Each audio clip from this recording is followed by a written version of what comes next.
দেশের স্বাস্থ্য ব্যবস্থা এবং প্রাসঙ্গিক বিষয় এতক্ষণ বিভিন্ন বক্তা অত্যন্ত গুরুত্বপূর্ণ বক্তব্য রেখেছেন। বর্তমান সরকার সুস্বাস্থ্যের বাংলাদেশ এরকম একটি দেশ ধীরে ধীরে গড়ে তুলতে চায়। জাতীয় নির্বাচনের আগে আমরা জনগণের কাছে স্বাস্থ্যনীতির রূপরেখা তুলে ধরেছিলাম। চিকিৎসা ব্যবস্থায় বর্তমান সরকারের নীতি হচ্ছে prevention is better then cure, প্রতিকারের চেয়ে প্রতিরোধী উত্তম। নিশ্চয়ই আপনাদের অভিজ্ঞতার আলোকেও এ কথাটি আপনারা বলবেন। আমরা যদি রোগের শুরুতেই রোগ প্রতিরোধের ব্যবস্থা নিতে পারি, তাহলে রোগের বিস্তার মোকাবেলা অনেক বেটারভাবে সম্ভব। আমাদের এই নীতি বাস্তবায়নে উপজেলা স্বাস্থ্য ও পরিবার কল্যাণ কর্মকর্তাদের ভূমিকা, অর্থাৎ আপনাদের ভূমিকা অনস্বীকারযোগ্য। দুঃখজনক হলেও সত্য, বর্তমানে বিশেষজ্ঞ চিকিৎসক, বিশেষায়িত হাসপাতাল অথবা উন্নত ল্যাব প্রায় সবকিছুই শহর কেন্দ্রিক, কিংবা আরো সুনির্দিষ্টভাবে যদি আমরা বলতে চাই তাহলে অবশ্যই রাজধানী ঢাকা কেন্দ্রিক। এরকম বাস্তবতা থেকে বেরিয়ে এসে যদি আমরা জেলা উপজেলা ভিত্তিক হাসপাতাল কিংবা ক্লিনিকগুলোর মাধ্যমে উন্নত চিকিৎসা সেবা নিশ্চিত করতে পারি বা চাই, তাহলে বিশেষজ্ঞ চিকিৎসকগণ যেন জেলা উপজেলায় চিকিৎসা সেবা দিতে স্বাচ্ছন্দ্য বোধ করবেন। অপরদিকে রোগীদেরকে শারীরিক এবং আর্থিকভাবে আরও কষ্ট করে ঢাকামুখী হতে হবে না। শহর এবং গ্রাম অঞ্চলে স্বাস্থ্যসেবা প্রাপ্তির ক্ষেত্রে বৈষম্য দূর করা বর্তমান সরকারের অন্যতম একটি প্রায়োরিটি। বৈষম্য দূর করে স্বাস্থ্য সেবার বিকেন্দ্রীকরণের লক্ষ্যে আমরা ইতিমধ্যেই পদক্ষেপ গ্রহণ এবং বাস্তবায়নের কাজও ধীরে ধীরে শুরু করেছি। যদিও এটি আমরা সকলেই বুঝি, এই কাজটি 1 মাস কিংবা 1 বছরেই বাস্তবায়ন করা সম্ভব নয়। সম্মানিত সকল উপস্থিতবৃন্দ, বিভিন্ন পরিসংখ্যান এবং স্বাস্থ্য বিশেষজ্ঞগণ বলেন যে দেশের মোট মৃত্যুর 71% অসংক্রামক রোগের কারণে হয়ে থাকে। সংক্রামক রোগ প্রতিরোধে উপযুক্ত সচেতনতা সৃষ্টি করার পাশাপাশি অসংক্রামক রোগ প্রতিরোধ এবং নিয়ন্ত্রণে ইতিমধ্যে প্রণীত যৌথ ঘোষণা বাস্তবায়নের কাজ শুরু হয়েছে। সাম্প্রতিক বছরগুলোতে পরিবেশগত বিপর্যয় এবং জলবায়ু পরিবর্তনের অভিঘাতের কারণে সংক্রামক রোগের পাশাপাশি অসংক্রামক রোগ যেমন শ্বাসকষ্ট, স্ট্রোক, হৃদরোগ ইত্যাদি স্বাস্থ্য ব্যবস্থাপনার উপরেও নিত্য নতুন চ্যালেঞ্জ সৃষ্টি করছে।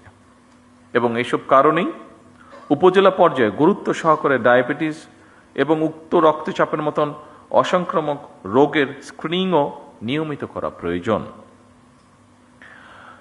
উপস্থিতিবৃন্দ, জীবনযাপনের ধরন পরিবর্তন করার ব্যাপারেও জনগণের মধ্যে অবশ্যই সচেতনতা তৈরি করাটা অত্যন্ত জরুরি, যা আপনাদের মাধ্যমে করাটা অনেক সহজ। আমার কাছে আরেকটি বিষয় মনে হয়, সেটি হচ্ছে ভেজাল এবং পুষ্টি সচেতনতা খাদ্য নিশ্চিত করা শহর হচ্ছে জেলা পর্যায়ে, উপজেলা পর্যায়ে বেশি সহজ। কারণ প্রতিরোধ ব্যবস্থাপনায় জনস্বাস্থ্য সুরক্ষার মৌলিক ভিত্তি। আমাদের সরকার, বর্তমান সরকার বিশ্বাস করে UHF এর পিএর অর্থাৎ উপজেলা স্বাস্থ্য ও পরিবার কল্যাণ কর্মকর্তাগণ বাংলাদেশের স্বাস্থ্য ব্যবস্থার মূল চাবিকাঠি।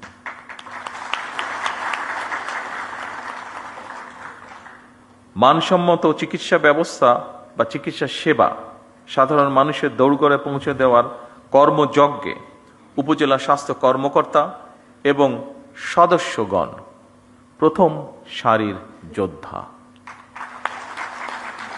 হেলথ কেয়ার ম্যানেজমেন্ট এবং হেলথ কেয়ার অ্যাডমিনিস্ট্রেটিভ ম্যানেজমেন্টের একটি অপরটির সঙ্গে অঙ্গাঙ্গিভাবে জড়িত। একজন উপজেলা স্বাস্থ্য ও পরিবার পরিকল্পনা কর্মকর্তাকে নিজ নিজ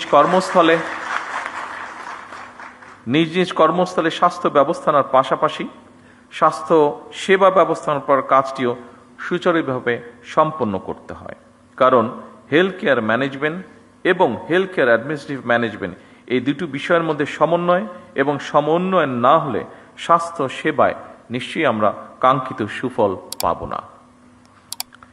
স্বাস্থ্য খাতে ওষুধ শিল্প, চিকিৎসা সামগ্রী, স্বাস্থ্য সেবা, মডার্ন হেলথ টেকনোলজি এবং মেডিকেল বায়োটেকনোলজির মতন অনেকগুলো দিক রয়েছে। সেজন্যই দেশের স্বাস্থ্য খাত নিয়ে বিএনপি সরকারের বিস্তারিত পরিকল্পনাও রয়েছে। এরই অংশ হিসেবে বর্তমান সরকার ক্রমান্বয়ে স্বাস্থ্য খাতে জিডিপির 5% বরাদ্দ দেওয়ার পরিকল্পনা গ্রহণ করেছে। উপস্থিতিবৃন্দ, আমি কিন্তু একটি কথা বলেছি, ক্রমান্বয়। একবারে এটি সম্ভব না আমাদের পক্ষে, আমরা ক্রমান্বয় করব। প্রসঙ্গক্রমে আমেরিকার একজন বিখ্যাত পুষ্টিবিদ জ্যাক লায়ন, তার একটি কথা এখানে আমি উল্লেখ করতে চাই। তিনি বলেছিলেন, আজকের স্বাস্থ্য সেবা ভবিষ্যতের বিনিয়োগ।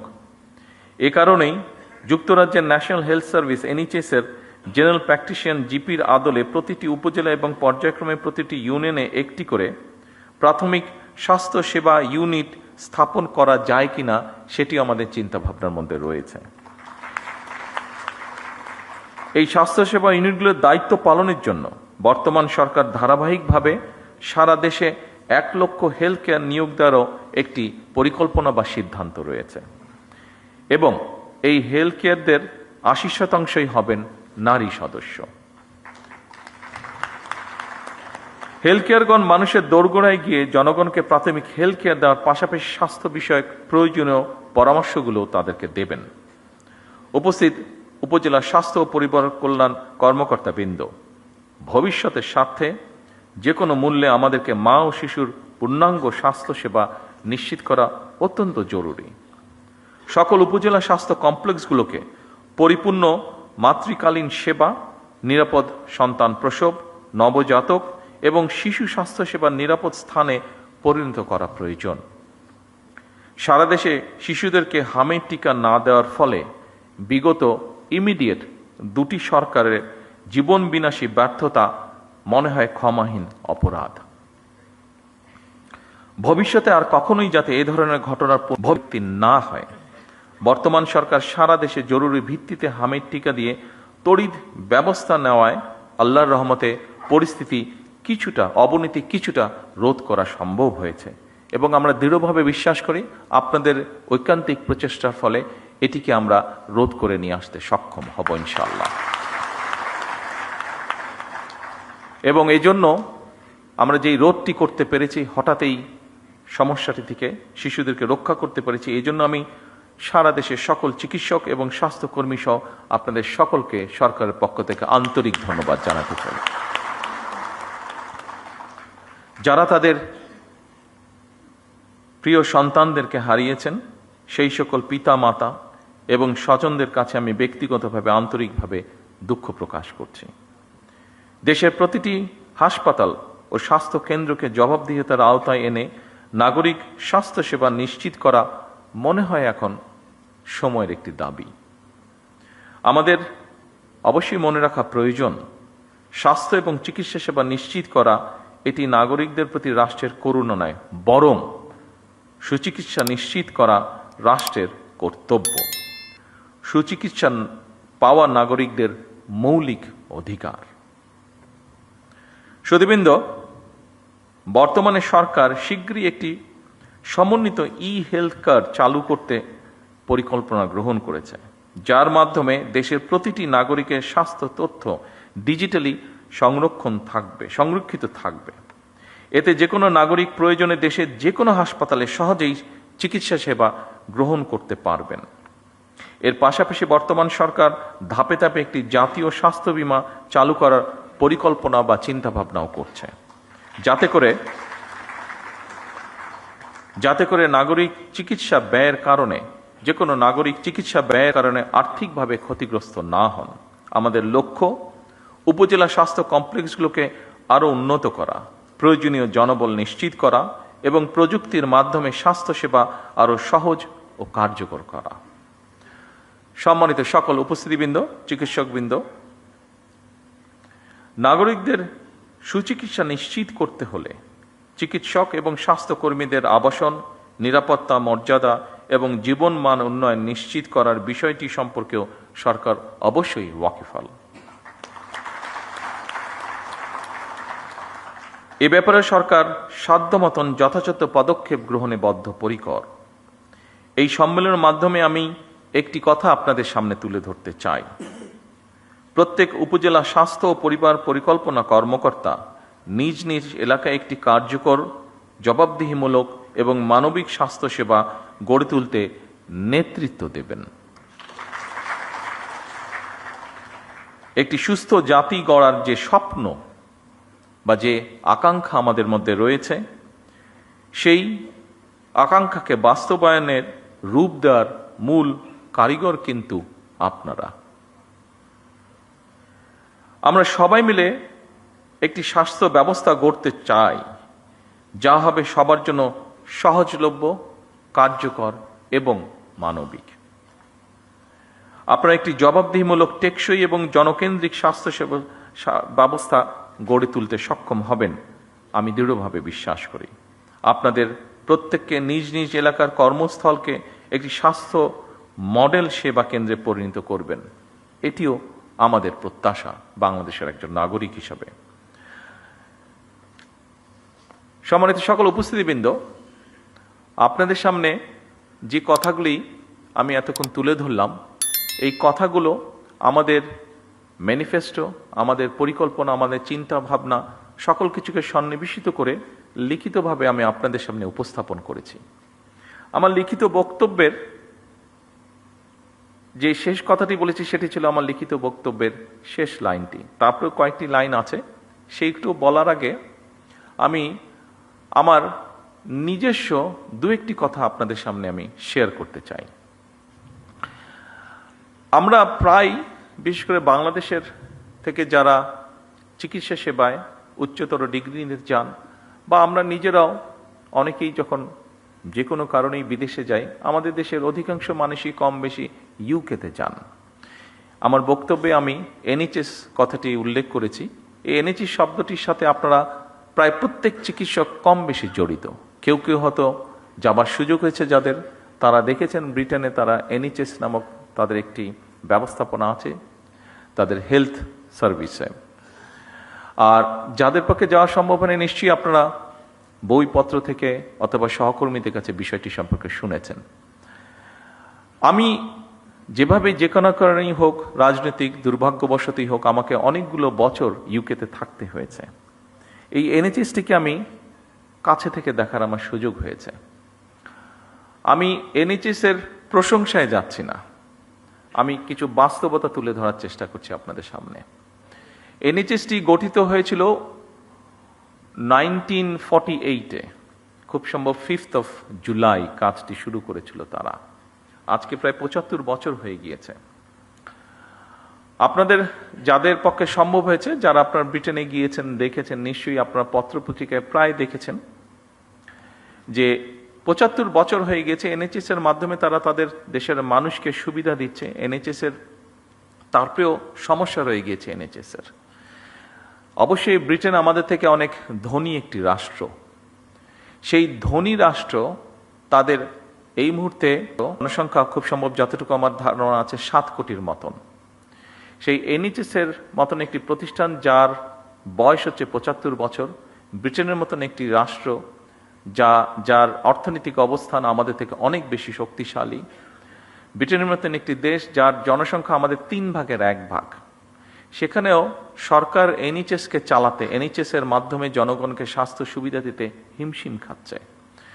প্রায় বিভিন্ন রকম এনএইচএসকে বাজেট দিতে হবে, এনএইচএস এর বাজেট বাড়াতে হবে, বিভিন্ন রকম সহযোগিতা করতে হবে, এই বিষয়গুলি প্রায় তাদের পত্র পত্রিকা বিভিন্ন আলোচনায় উঠে আসে। আপনারা আজকের এখানে প্রেজেন্টেশনে অনেকগুলো আপনাদের সমস্যার কথা বলেছেন। অবশ্যই সমস্যা থাকবে, কাজ করতে গেলে আপনাদের বিভিন্ন রকম সুবিধা অসুবিধা থাকবে, এবং সেটি সরকারের কাছে তুলে ধরাটাও অবশ্যই সঠিক কাজ আপনারা করেছেন। তবে সকল চিকিৎসকবৃন্দ উপস্থিত সহ আরও যারা এখানে উপস্থিত আছেন, দেখুন আমরা কিন্তু এদেশেই হয়েছি। এখানে আমরা এই হলরুমের মধ্যে যতগুলো মানুষ আজকে আমরা এখানে উপস্থিত আছে, প্রত্যেকটা মানুষ কিন্তু আমরা এই বাংলাদেশে জন্মেছি, প্রত্যেকটা মানুষ আমরা এই বাংলাদেশেই বড় হয়েছি। কাজে এই দেশের রাষ্ট্রের কি অবস্থা, এই দেশের মানুষের কি অবস্থা, আমাদের সমাজের কি অবস্থা, এগুলো আমাদের বোধহয় কাউকে বলে দেবার বা বুঝিয়ে দেবার প্রয়োজন নেই, প্রত্যেকটি জিনিসের সাথে আমরা পরিচিত। সেজন্যই আজকে আমি বলছি না একবারও, আমার অবস্থান থেকে আমি আপনাদেরকে বলছি না যে আপনারা যে সকল সমস্যাগুলো, আপনাদের কাজ করতে গিয়ে যে সকল সমস্যাগুলো আপনারা ফেস করেছেন সেগুলো গভর্নমেন্ট অ্যাড্রেস করবে না বা করতে পারবে না, এরকম কোনো কথা বলছি না। তবে সরকারের পক্ষ থেকে আমি আপনাদের সহযোগিতা চাইছি, আপনাদের সাহায্য চাইছি। আমি কেমন করে? দেখুন, যেই কথাটি আমি বললাম যে আমরা আমাদের দেশের অর্থনৈতিক অবস্থা বলুন, সামাজিক অবস্থা বলুন, প্রত্যেকটি জিনিস সম্পর্কে আমরা জানি, ধারণা আছে। আমি আগেই বলেছি যে এনএইচএস এর মতন একটি প্রতিষ্ঠান যেই দেশে আছে সেই দেশকেও হিমশিম খেতে হচ্ছে সেটিকে সাপোর্ট দেওয়ার জন্য। তাদের থেকে অর্থনৈতিকভাবে আমরা অনেক পিছিয়ে আছি। আর এর মধ্যে কি হয়েছে না হচ্ছে আপনাদেরও কম বেশি ধারণা আছে। আমি সেই বিতর্কে যাচ্ছি না, সেই বিস্তারিত বিবরণেও যাচ্ছি না। আমরা যদি প্রত্যেকে, যেমন যেই প্রেজেন্টেশনটি প্রথম দিকে আমরা দেখেছি একটা বইয়ের বিভিন্ন পাতা, ওই বইটা মনে হয় আপনাদের কাছে আছে, এখানেও আছে, এটা 6 নম্বর পেজে স্বাস্থ্য প্রতিমন্ত্রী সাহেব, আমি ওনাকে তখন বলছিলাম যে আবর্জনার একটি উপজেলা স্বাস্থ্য কমপ্লেক্সের সামনে একটি অ্যাম্বুলেন্স দাঁড়িয়ে আছে এবং সাইডে অনেকগুলো আবর্জনা পড়ে আছে। এটা স্বাস্থ্য প্রতিমন্ত্রী সাহেব উনি বলেছেন যে এই ময়লাটাকে পরিষ্কার করার জন্য খুব বেশি রিসোর্সের প্রয়োজন নাই, এটিকে পরিষ্কার করার জন্য একটি ইচ্ছা শক্তির প্রয়োজন, এটিকে পরিষ্কার রাখার জন্য একটি মন মানসিকতার প্রয়োজন। যেটুক পরিমাণ রিসোর্স সেটিকে ম্যানেজ করার জন্য আছে, মনে হয় আপনারা যদি স্ব প্রতিষ্ঠানের চেষ্টা করেন নিশ্চয়ই সিচুয়েশন কিছুটা হলেও পরিবর্তন করা সম্ভব। আমি যদি আমার পেশেন্টদেরকে শেখাই শুধু এই অসুখে এই ওষুধ খেতে হবে, এই কাজটি করো না তাহলে এই অসুখটি হবে না, এটা বলার পাশাপাশিও আমি যদি তাদেরকে হাইজিন সম্পর্কে একটি কথা বলি, আমি যদি তাদেরকে শিখাই যে যদি ময়লাটি কম করো তাহলেই ময়লা কম হবে, ময়লাটি কম করো তাহলেই ময়লা কম হবে, নিশ্চয়ই আপনাদেরকে আমি বোঝাতে পেরেছি যে আমি চানাচুর খেলাম, কলাটা খেলাম, এখানেই ফেলে দিলাম। এই অভ্যাসটিকে যদি কোনোভাবে আমরা পরিবর্তন করাতে পারি তাহলে ময়লাই তো কম হচ্ছে। আমরা সকলে মিলে যদি চেষ্টা করি, আপনাদেরকে আমি একটি আমার ঘটনা বলি, আমি এটি বোঝানোর জন্য বলছি, অন্য কোনোভাবে দয়া করে নেবেন না ঘটনাটি। সেটি হচ্ছে 1997 সালে একটি রোড মার্চ হয়েছিল, রাজনৈতিক একটি রোড মার্চ হয়েছিল বাংলাদেশ জাতীয়তাবাদী দলের নেতৃত্বে, ঢাকা থেকে পঞ্চগড়। বগুড়াতে নাইট স্টে ছিল, যেহেতু বগুড়াতে একদিন নাইট স্টে ছিল পুরো কনভয়ের হাজার হাজার লোকের, তো স্বাভাবিকভাবে আমি কয়েকদিন আগে বগুড়াতে চলে গিয়েছিলাম, যেহেতু নিজের জেলা, সবাই দেশের বিভিন্ন জায়গা থেকে নেতা কর্মীরা সহ সমর্থকবৃন্দ সাধারণ মানুষ আসবে ওই কনভয়েতে, কয়েক হাজার মানুষ, একটা তো ম্যানেজমেন্ট থাকতে হবে, থাকা খাওয়া সবকিছু। তো আমরা যেখানে বড় একটি স্কুল মাঠে প্যান্ডেল করেছিলাম, তো সেখানে আমরা সবাই এসে পৌঁছতে সন্ধ্যাবে, গরমের দিন, মাসটা মনে নেই, তবে সামার ছিল, গরম ছিল। তো আমরা সকল মানুষ যাতে এসে অন্তত একটু হাত মুখ ধুতে পারে, অজু করতে পারে, গোসল করতে পারে, এরকম একটা ব্যবস্থা রেখেছিলাম। তো স্বাভাবিকভাবে স্কুল মাঠ নিয়েছিলাম, মাঠের মধ্যে যদি পানি পড়ে ন্যাচারালি কাদা হয়ে যাবে, তো আমরা নিচে বালি দিয়ে উপরে ইট জাস্ট বিছিয়ে দিয়েছিলাম। তো ওই কাজটা যাদেরকে দিয়েছিলাম তাদেরকে কাজের ডাইরেকশন সবকিছু দিয়ে আমি অন্য কাজ দেখতে চলে গিয়েছিলাম।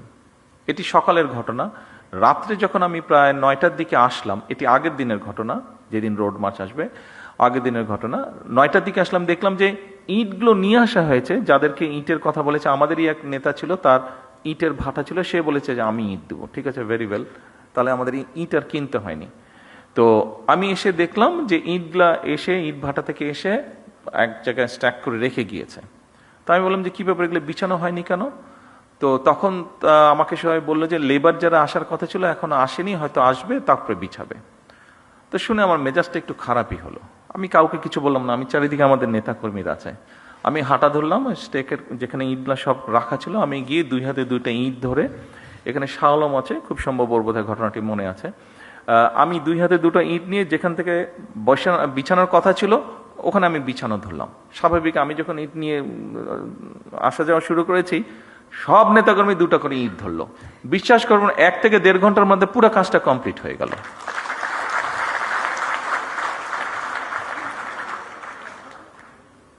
আপনারা যে যেখানে কাজ করছেন আপনারা সেখানকার নেতৃত্ব আমি আমার বক্তব্যে বলেছি। কাজে আপনাদের উপরে অনেক কিছু নির্ভর করছে। আমি জানি আপনাদের সমস্যা আছে, আমি একটু আগে বলেছি এনএইচএস তারাও সমস্যার ভিতর দিয়ে যাচ্ছে, কাজে আমাদের যাওয়ারই কথা। তাদের অর্থনৈতিক অবস্থা অনেক শক্তিশালী, কিন্তু আপনারা যদি, এটি আপনার প্রতিষ্ঠান, ওখানে আপনি নেতৃত্ব দিচ্ছেন, আপনি যদি চান 100% সম্ভব না, বাট অনেক সমস্যার সমাধান করা কিন্তু সম্ভব। চেষ্টা করে দেখুন, আমি দৃঢ়ভাবে বিশ্বাস করি আপনারা পারবেন। আপনারা পারবেন বলেই কিন্তু আপনাদের কাছে এই প্রত্যাশাটা করছি। সরকার একা কিছু পারবে না। সরকারকে যদি আপনারা সহযোগিতা আপনারা করেন, আমাদের প্রত্যেককে এগিয়ে আসতে হবে। দেখুন আজকে ছুটির দিন, আমারও ইচ্ছা করে যে স্বাভাবিক আমার পরিবারের সাথে একটু সময় দিই। গতকাল শুক্রবার ছিল, গতকালকেও রাত্রি 12:30 আমি বাসায় ফিরেছি বিভিন্ন কর্মসূচি সেরে। আজকেও আপনাদের এখানে এসেছে, আজকেও আমার বাসায় ফিরতে ফিরতে ওরকমই হবে যেগুলো প্রোগ্রাম আছে। ফলে আজকেও ছুটির দিনেও আমি আমার পরিবারের সাথে থাকতে পারিনি। একই অবস্থা আপনাদের। কিন্তু যে কথাটি আমি বলতে চাচ্ছি, দেশটি তো আমাদের সবার, দেশটি আমাদের সবার। আমরা সকলে মিলে যদি চেষ্টা করি একটু একটু করে, আমি বলছি না যে আপনারা সবাই একজনই সব করে ফেলবেন, কিন্তু সবাই যদি একটু একটু করে আমরা করি, একটু তো পরিবর্তন নিশ্চয়ই হবে। কেন হবে না? অবশ্যই হতে হবে। অন্য দেশের মানুষ যদি পারে, আমরাও পারব। আমি সংক্ষিপ্ত একটি ঘটনা বলে, এই ঘটনাটি 2 দিন আগের ঘটনা, সংক্ষিপ্ত একটা ঘটনা বলে আমার বক্তব্য শেষ করব, কারণ সময় চলে যাচ্ছে, আপনাদেরও কাজ আছে, যেতে হবে। ঘটনাটি হচ্ছে, আপনাদের একটি নামের সাথে মনে হয় আপনারা সবাই না হলেও বেশ কিছু মানুষ পরিচিত আছেন। ফাতেমা নামে একটি নাম। এই মেয়েটি আমার আম্মার সাথে জেলেও ছিলেন। যেহেতু আম্মা অসুস্থ ছিলেন, ও অনেক বছর ধরে আছে, আমাদের পরিবারের একজন সদস্য হয়ে গিয়েছে সে। তো এখন 2 দিন আগে তার এক আত্মীয়, ওর বাড়ি বরিশালের দিকে, তো 2 দিন আগে তার এক আত্মীয়, আমরা এখানে প্রসূতি মায়ের কথা বলেছি, তার এক আত্মীয় বলে তার এরকম কমপ্লিকেশন দেখা দেবার পরে হাসপাতালে নেওয়া হলো। হাসপাতালে নেওয়ার সাথে বরিশাল হাসপাতালে নেওয়া হলো। বরিশাল হাসপাতালে নেওয়ার সাথে সাথে তারা বললো বিভিন্ন রকম কমপ্লিকেশন, ওখানে ইনকিউবেটর বলতে আপনি পাঠিয়েছেন না একমিশন, তো নেই, তাকে সাথে সাথে ঢাকায় রেফার করা হচ্ছে। কিন্তু আমি যতটুকু শুনছি, আমি তো ডাক্তার না, বাট আমি যতটুকু বাসায় যাওয়ার পরে আমার স্ত্রীর কাছে শুনলাম যে সামান্য বেসিক জিনিসটাও ওখানে দেওয়া সম্ভব হয়নি বা দিচ্ছে না, ঢাকায় সাথে সাথে পাঠিয়ে দিচ্ছে। কিন্তু ফাতেমা স্বাভাবিকভাবে আমার ওয়াইফকে বলেছে, উনিও 2-1 জনের সাথে কথা বলেছেন, সেই জন্য ফাতেমা সেই আত্মীয় খুব স্বাভাবিকভাবে বেটার চিকিৎসা পেয়ে গিয়েছে। কিন্তু প্রশ্নটি সেটা হচ্ছে, সবাই তো ফাতেমা না, বা সবাই ফাতেমার আত্মীয় না। ফাতেমার আত্মীয় হয়তো সে যেহেতু ফাতেমা ছিল, সেই জন্য আমার স্ত্রী ঘটনাটি জানতে পেরেছে, স্বাভাবিকভাবে উনি টেক কেয়ার করেছেন। তার আত্মীয়টা বাচ্চাটা হয়েছে, বাট অসুস্থ, তারপরেও মোটামুটিভাবে ম্যানেজ করা গিয়েছে, ঢাকায় আর আনতে হয়নি খুব সম্ভবত, যতটুকু আমি জানি। আর সামহাও মিনিস্টার সাহেবও জানার পরে উনিও কিছুটা ইন্টারফেয়ার করেছেন, ফলে এখান থেকে সাথে সাথে একটা মেশিন বোধহয় ছিল না, মেশিনটা বোধহয় পাঠানো হয়েছে। ফলে ওর আত্মীয়র বদলতে অনেকগুলো শিশু এখন সেই সুবিধাটা পাবে, অনেকগুলো শিশু সেই কষ্ট থেকে বা সেই সমস্যা থেকে, সেই বিপদ থেকে বেঁচে যাবে। কিন্তু যেই কথাটা আমি বলতে চাইছি, ওখানে যারা দায়িত্বরত ছিলেন তারা যদি আরো একটু যত্নশীল হতেন, তারা যদি আরো একটু কেয়ারফুল হতেন, তাহলে হয়তো অনেকগুলো সমস্যাকে এড়ানো যেত। সব না হলে অনেকগুলো সমস্যাকে এড়ানো যেত। আপনাদের কাছে আমার অনুরোধ থাকবে, এই দেশের একজন নাগরিক হিসাবে আমাদেরকে সাহায্য করুন, সরকারকে সাহায্য করুন, যেন আমরা কাউকে ফাতেমার আত্মীয় হওয়ার প্রয়োজন হবে না। যে কোনো মানুষ যাতে মিনিমাম হলেও চিকিৎসা সুবিধাটি দিতে পারেন। আর আপনাদের যে সমস্যাগুলো আছে, আপনাদের কাজ করতে গিয়ে যে সমস্যাগুলো আছে, আপনারা এখানে উল্টে গিয়ে করেছেন, সেই সমস্যাগুলো একবারে আমাদের পক্ষে সমাধান করা সম্ভব না, এটি আপনারাও বুঝতে পারেন। তবে প্রথম যেই সমস্যাটির আপনারা কথা বলেছেন, নিরাপত্তা আপনাদের একটি বিষয়, যেটিতে প্রথমেই আপনারা হাততালি দিয়েছেন, আমি জিজ্ঞেস করলাম যে ওটাতে আপনারা হাততালি দেন, খুব সময় 3 নম্বর পয়েন্ট ছিল বোধহয় ওটা। এই 3 নম্বর পয়েন্টটি এখানে স্বরাষ্ট্রমন্ত্রী সাহেব আছেন, ওনার সাথে আমি আজ না হয় কালকেই স্বাস্থ্যমন্ত্রীকে নিয়ে প্রতিমন্ত্রীকে নিয়ে এবং সেক্রেটারি সাহেবকে নিয়ে ইমিডিয়েটলি আমি স্বরাষ্ট্রমন্ত্রী সাহেবের সাথে বিষয়টি আলাপ করব। কারণ স্বভাবতই আমি যদি আমার নিরাপত্তা নিয়ে চিন্তিত থাকি, অন্য কোনো কাজে আমি কনসেন্ট্রেট করতে পারবো না। সেই জন্য আমরা সরকারের পক্ষ থেকে চেষ্টা করব এই বিষয়টি কিভাবে ইমিডিয়েটলি অ্যাড্রেস করা যায়। বাকি সমস্যাগুলো ইনশাল্লাহ পর্যায়ক্রমিকভাবে, একটি দুঃখজনক দুর্ঘটনা ঘটেছে, সেটি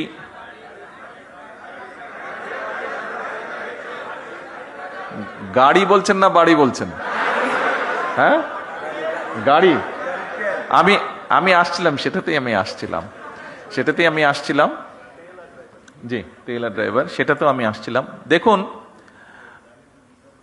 ওই যে অনেক সময় কিছু সায়েন্স ফিকশন মুভি আমরা দেখি যে back to the future, back to the মানে হ্যাঁ পাস্ট হবে। হ্যাঁ, আমরা যদি পাস্টে যেতে পারতাম তাহলে হয়তো মধ্যপ্রাচ্য যে সমস্যাটা, এটাকে হয়তো ম্যানেজ করে ফেলা যেত শুরু হবার আগে, তাহলে দেশের মধ্যে অনেক সমস্যা হতো না।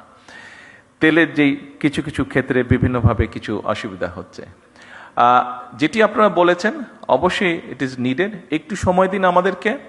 আমরা যেহেতু পিছন তো যেতে পারবো না, সামনে পিছনে যেই সমস্যাটা তৈরি হয়েছে এটার জন্য আরও সমস্যা তৈরি হয়েছে। আমাদেরকে অতিরিক্ত অনেক বেশি দাম দিয়ে দেশের মানুষ যাতে স্বাভাবিকভাবে সব কিছু রাখতে পারে, আমাদের যেরকম ভর্তুকির পরিমাণ বাড়াতে হয়েছে জ্বালানিতে, একইভাবে ইন্টারন্যাশনাল মার্কেট থেকে $2 বিলিয়নেরও বেশি ডলার দিয়ে আমাদেরকে ইমিডিয়েট তেল ক্রয় করতে হয়েছে। তার ফলে সরকারের বা জনগণের অনেকগুলো অর্থ খরচ হয়ে গিয়েছে।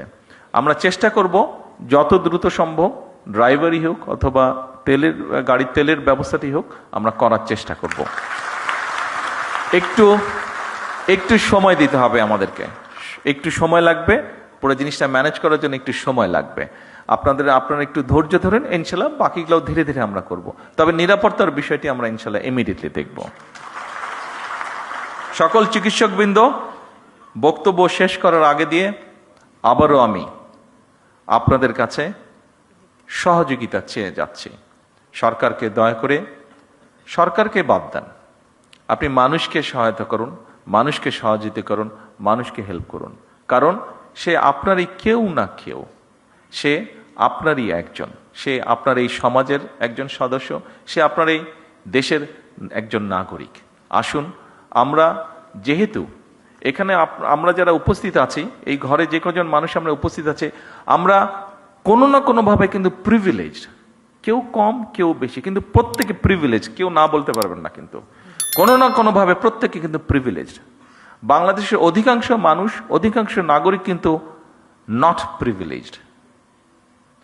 আসুন, যারা নট প্রিভিলেজড, আমরা অল্প সংখ্যক মানুষ যারা প্রিভিলেজড আছি, চেষ্টা করি কিভাবে নট প্রিভিলেজদেরকে কিছুটা সহযোগিতা করতে, কিছুটা সাহায্য করতে, কিছুটা তাদের কষ্ট লাঘব করতে। আমি বিশ্বাস করি যে কথাগুলো, যে অনুরোধগুলো আপনাদের সামনে আমি করেছি, আমরা সকলে মিলে চেষ্টা করলে নিশ্চয়ই অবস্থার পরিবর্তন করতে সক্ষম হব। আপনাদের সকলের সুস্বাস্থ্য, সকলের নিরাপত্তা কামনা করে আমার বক্তব্য শেষ করছি। আল্লাহ হাফেজ। বাংলাদেশ জিন্দাবাদ।